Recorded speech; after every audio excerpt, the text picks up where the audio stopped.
Hey, what's up, everybody? This is Remedy. It's been a long time, quite a while since I've made a video. I think it was like a month ago or something. I made a video downtown or something like that. But this is gonna be a little switch up. This is gonna be more of a Q&A. Have some questions written down that I'm gonna ask. I guess I'm asking myself, but that I'm gonna answer, and I guess we'll just take it from there. So. Let's see the first question. The first question is tell me about. Oh no, that's the last one actually.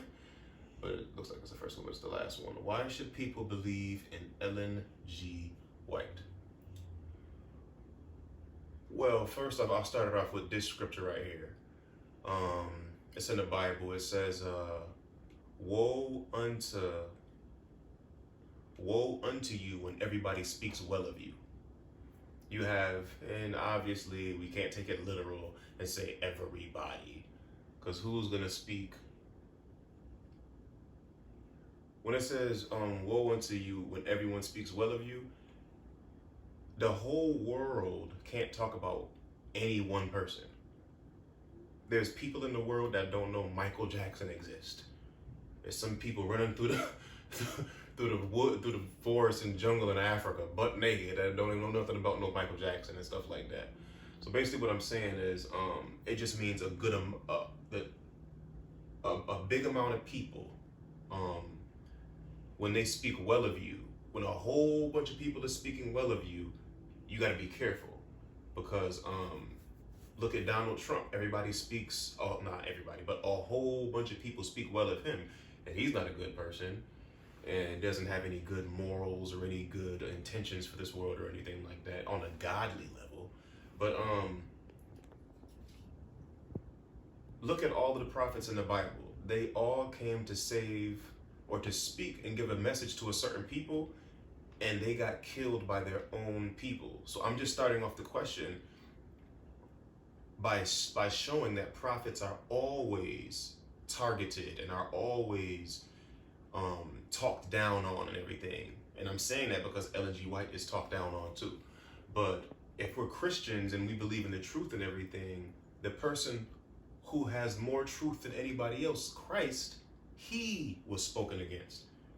It's still people to this day who haven't caught up to the reality that Christ is part of the Godhead. It's still people. So imagine back then they wasn't believing and stuff like that. But people should believe in Ellen G. White because you read her works, you'll see that there is something definitely supernatural about the way that she lived and about the things that she's done. When it comes to America, she's part of the 100 most, not important, I can't remember the word, the 100 most interesting, it's not interesting, I'm paraphrasing it, but we'll get to that another time. But basically, when you read her works, like she has about maybe like 55 books or anything, when you read her works, like they say, the proof is in the pudding. How do you find out if the pudding is good? You eat it. But you have to read her works. And through all of my time reading her works and a whole bunch of her books, and I read a whole bunch of her material, and it speaks to me truth. When you read the Bible speaks in it and it screams out, this is the truth. This is coming from God. And that's the same thing that happens when I read her works and her writings and everything like that. And when you do the test of prophets, the prophethood, there's tests in the Bible that show, oh, you're not out. What the hell? I guess they want to be in in this too. But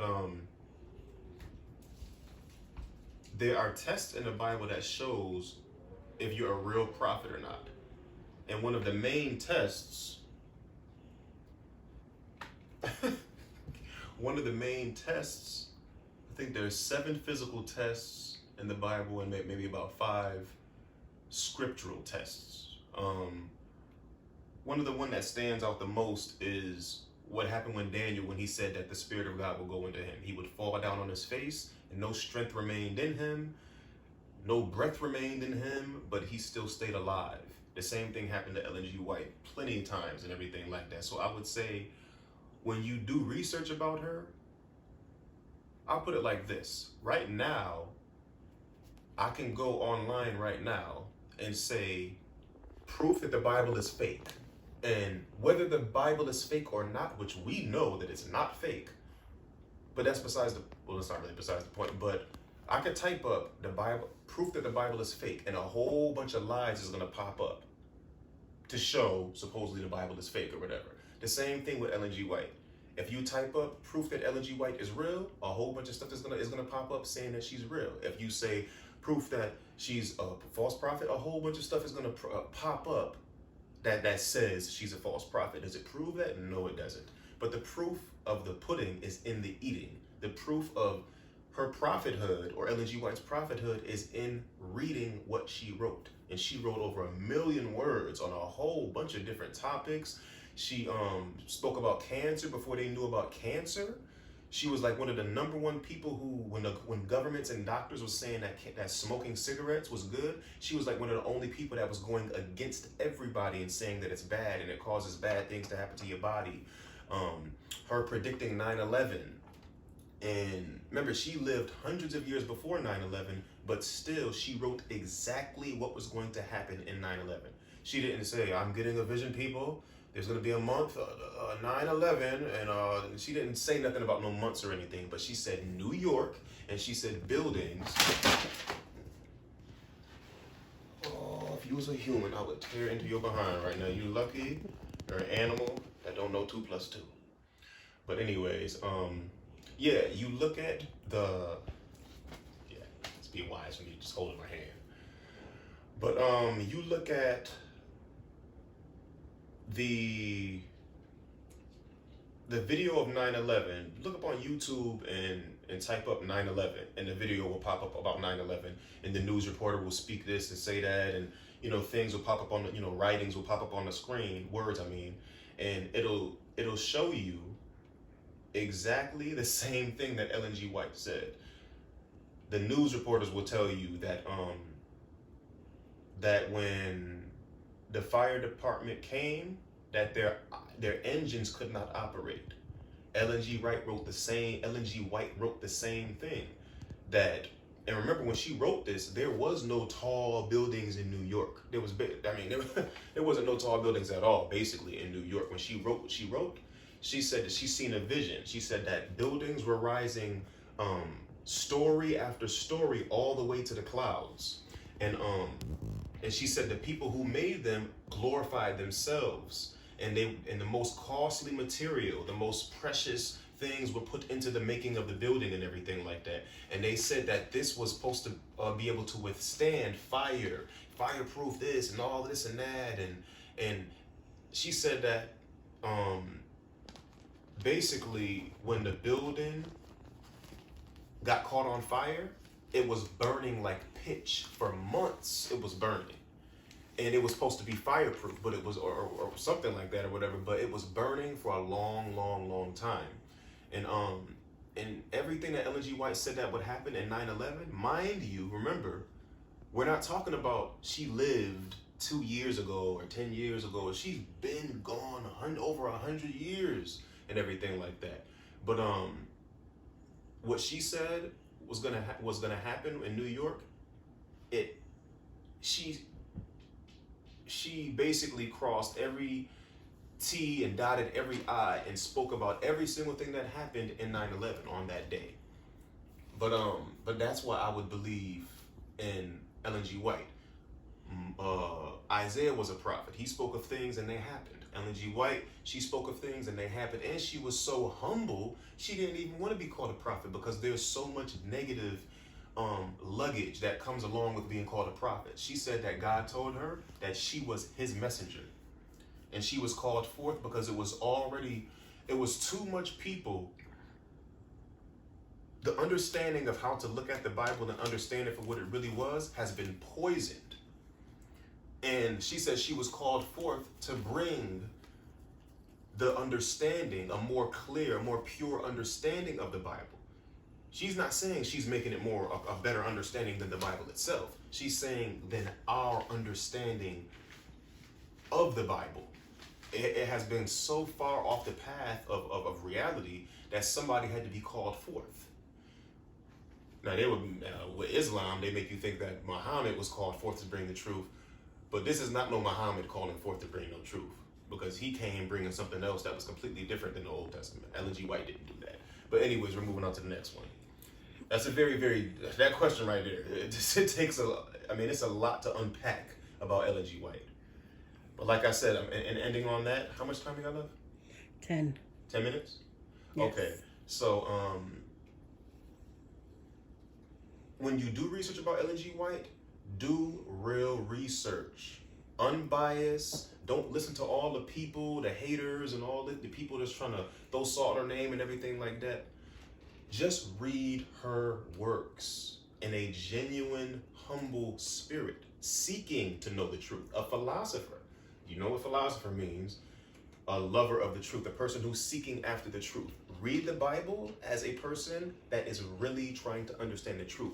Read Ellen G. White's writings. I want to point them over here. She's over here. She's in a grave, and her grave is not over here. But maybe it's on this part of the world. But yeah, read her writings as if you really want to know if what she's saying is real or not. Don't read it with already unbiased, preconceived ideas of your own. Oh, she's a demon and all this other stuff. But anyway, we're moving on to the next question. How do I know her visions is coming from God? That's a very, very good question. And I guess I already basically spoke about it in everything that I just said. But when you read what she says, she said things and they happened. World War I, World War II. She didn't say World War I and World War II, but you can just tell how she put it together, what else is going to be, and the persecutions that would happen. She showed you when that they would happen and how you connect the dots with the prophecies of the sun turning to blackness, the moon turning to blood, the stars falling from heaven and everything. She connected the dots so good with that, or I should say the Holy Spirit, through her, using her, connected the dots very good. But I'm going to do a video about her separate from this, though, but this is what was in the question. What year did Martin Luther found out the truth about Christianity? I don't know what year that Martin Luther found out the truth about Christianity, but I do know that most people think that he's the one that started the Reformation, and that was in 1517 when he started the Reformation. But really, if you go back further behind him, it was John Wycliffe who started the Reformation. That's why he was called the Morning Star of the Reformation. But I don't know how old he was when he found out the truth about Christianity, which is really deeper than just the truth about Christianity, because there's something that goes against Christianity, people hunting down Christians and killing them, and we know who that was. I think you're trying to say, when did he find out the truth about them, that they was lies, which, yeah, okay. But, you want to say something? Okay. What did he do to make the Catholic known for their lies? Oh, the 92 Theses, when he went to the Worms church in Germany, and he stapled 95 different reasons why the Catholic Church is nobody who you should be listening to, period, at all. But the Pope did come out and say that the Sabbath was supposed to be heeded, meaning listened to. It was supposed to be hearkened and respected and everything like that. And you're supposed to keep the Sabbath. So listen to them when they say that. I got to take that back when I say don't listen to everything. Don't listen to nothing they say. No, that's a lie.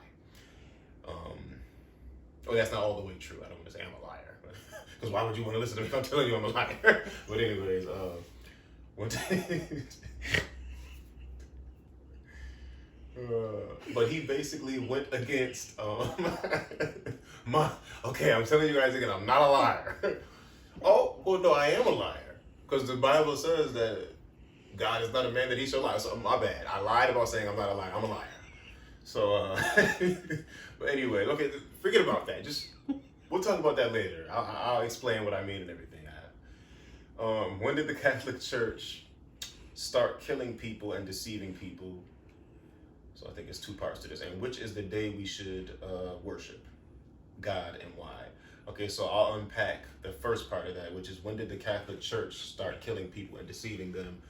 That would, okay, so I'm trying to keep looking at you guys too, but you know, sometimes your eyes have to move left or right in unlocking certain parts of your brain information and stuff like that. That's a whole other topic too.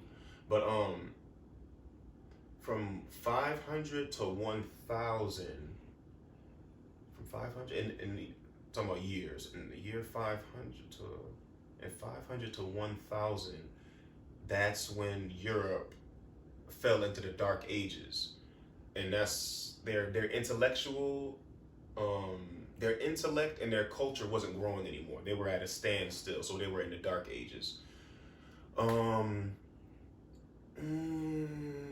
was it, around 800 when they had a whole bunch of network of bishops going around? I'm just speaking out loud a whole bunch of history in my mind, trying to get it organized. But the Roman Catholic Church, they would have had to start killing people, I think. Oh yeah, right around the time Martin Luther.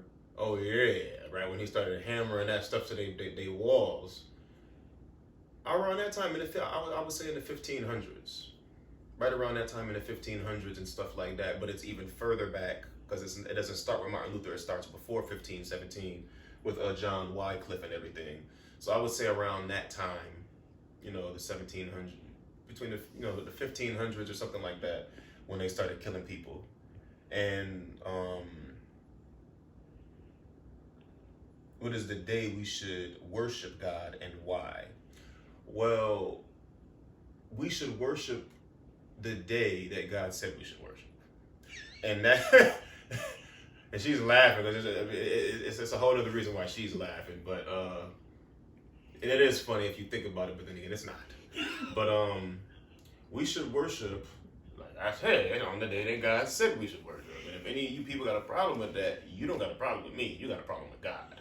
What you gonna say, God? I don't want to keep Sabbath. I don't want to go on the day that you told me to. But he probably got some questions too. In a minute, hold on, we'll get to him later on. Okay, what am I gonna eat? Fancy feast or some fish? Nemo? Want to find Nemo and eat him? But anyways, God said we should worship on His Sabbath day. He made that day. What is it? Ezekiel 31:13 or something like that, which says that's the Sabbath is in connection with sanctifying us and showing us that we are His. He said, I have given you my Sabbath to show that it's to show the sign between me and you that I am your God that sanctifies you. That's why He gave us the Sabbath. And also the Sabbath also shows us that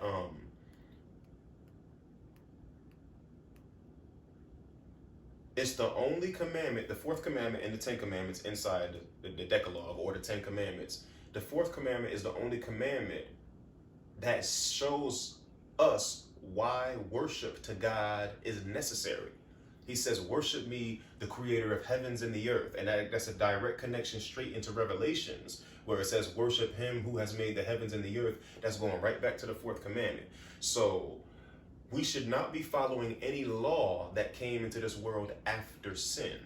As far as I can tell, the Ten Commandments is in heaven right now. Not as far as I can tell, as far as the Bible can tell. It's in the Bible that the Ten Commandments are in the most heavenly, most holy place in the heavenly sanctuary. So if the law of God, which God's throne is, basically is on the law or whatever, how it's set up in the tabernacle or whatever. You have the angels right here, angel right here, then you have God in the middle, and then God is basically standing on the law because it shows that His foundation is the law, basically. And also, you can't do away with the Sabbath. Christ said that He was the Lord of the Sabbath. And if you're going to try to tell me that the Sabbath was made for Jews, then that means that you don't know nothing about Mark. That means you was either doing something else when Mark was talking, when the Gospel of Mark was being written, you just closed your eyes, because I think it's Mark chapter 2, verse 27, which says the Sabbath was made for man. And I know you guys aren't the smartest people in the world. But was Adam a man? And was Eve part of mankind? So if God rested, and it wasn't on a Sunday, He rested on a Saturday. If God rested, why should we not rest? But so we should keep Saturday. Because the only reason why Sunday, oh yeah, let me tell you the truth about why you people go to church on Sunday, is because you were forced by the Romans, the people, same people who killed Christ. Now you claiming the day that they forced you to keep. And you're claiming it and saying, oh, it's the day that our Christ rose and everything. And yeah, he did rise on Sunday, but you won't be able to show anywhere in scripture where he said, keep Sunday now that I rose on it. We should keep Saturday, which is the seventh day, which is just God's number of completion. God is not going to change his number of completion from 7 to 1. 7 being the seventh day Sabbath, which he made. Well, as a matter of fact, since you Christians love talking about Christ, Christ made the Sabbath. And it showed Christ's power. It says that there was nothing made that Christ did not make. Everything that we see, Christ made. But that's why we should keep the Sabbath. He's the Lord of the Sabbath. He said, pray. He told the disciples, pray that your flight not be on the Sabbath. So if the Sabbath had no importance, he would have said, you know what, pray that if I'm connecting with what y'all believe, Christ would have said, pray that your flight don't be on Sunday. Because y'all talking about the Sunday is the Christian Sabbath. But Saturday was meant, as Mark chapter 2, verse 27 says, the Sabbath was made for man. It could be a preschooler right here. If we could tell them what the Sabbath was, I would ask them, what is the Sabbath? Who was the Sabbath made for? They would say man. So if you're saying something different, then I don't know if you need to go get checked out. You got a mental disability or something like that, because it's plain as hell. Which a lot of people are going to be going into for making up their own stuff and putting it in their understanding of the Bible. But who changed the holy day that God hallowed and created? Yeah, I just kind of dealt with that too. But it was Constantine. He made it official thing for Sunday. He said, let all worship on the venerable day of the sun. Not S-O-N, S-U-N. Venerable means respectable. So he said, let all. He didn't say it was a suggestion. So you claiming Sunday, he forced you to take Sunday. It was not something where it was a suggestion. He was saying, hey, if you guys want to keep Sunday, you can keep it. And if you don't want to, you don't got to keep it. I'm not going to force you. No, he forced people to keep Sunday. And in talking about the mark of the beast, if you're talking to the person who represents the mark of the beast, aka Roman Catholic Church, yes, that's who it is. If you're talking to them, and in history, they have told you, this is the mark of our power. And it's funny because if you do your research, you'll find out that the mark of their power, they themselves said the mark of our power is to change God's day into God's holy day from Saturday to Sunday. That was the mark of their power.